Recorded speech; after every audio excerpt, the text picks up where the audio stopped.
Gatotkaca. Wonten timbalan ingkang dawuh. Antarja wonten timbalan. Antasena.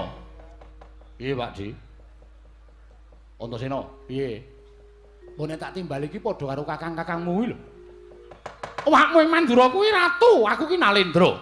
Nimbali karo anak-anak mesine gawe marem karo wong tuwa. Gatotkaca wonten timbalan. Antarja wonten timbalan. Antasena, piye, Pakdi? Ora penak to, ora penak, ora apa-apa sing penting aku penak. Aku nyebut ngene iki nek karo sapa-sapa karo bapak ya piye, Pak? Karo kowe ya piye, Pak Di? Karo si wong Ndarawati ya piye, Di?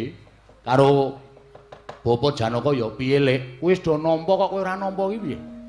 Ning rasane kaya ora ngajeni karo aku. Ora ngajeni iki nek aku iso basa iki aku ora ngajeni karo sampeyan. Wong aku ora iso basa kaya bapak kok mbok ya wis rasah aneh-aneh ditampa wae. Dipresani piye akeh kawula negara Ngamarta padha mlumpuk semene iki nek kowe ndelok aku Pak Dik iki rasane kok ora memper, dimemper-memperke. Wis ora guneman karo kowe, ora guneman ya wis.